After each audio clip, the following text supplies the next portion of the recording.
Imagine this, you've been given 3 minutes to share 5 top sales tips that you have never heard before. That's my challenge right now, and over the next 3 minutes, your life is about to get easier because these tips can help you transform how you sell your product or service. And guess what? They work in any industry and with any type of customer. Tip number 1, the most difficult customers are the easiest to sell to. I get into the psychology of this in more detail in another video. What it basically means is that when a difficult customer comes along, they're the people that really need the most love and the most TLC. So actually, when you get someone difficult, you do not need to have fear. You don't need to feel intimidated because those people are the easiest. Once you break down the barriers, it's going to be all good and you can convert them from a maybe to a yes. Tip number 2, the easiest customers who are all, oh, this sounds amazing. You know, the real chatty ones, right? Guess what? They're actually the most difficult people to sell to because they will talk a good game, but usually their commitment levels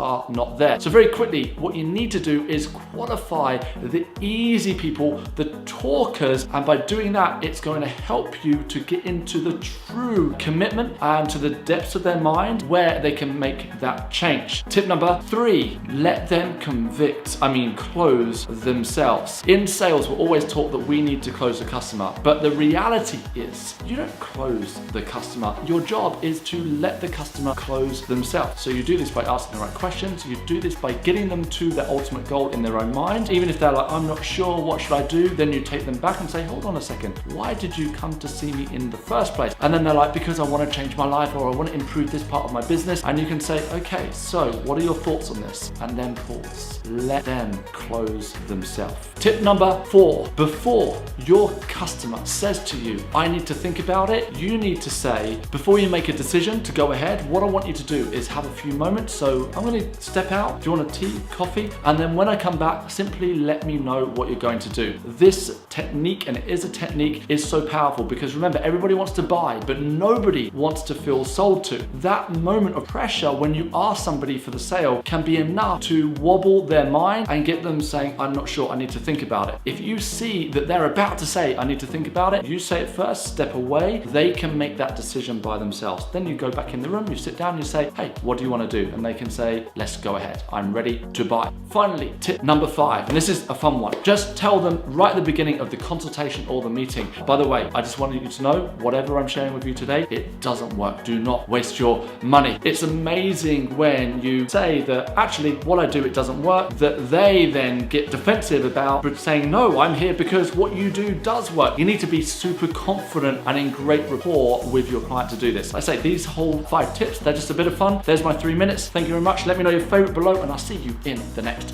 video.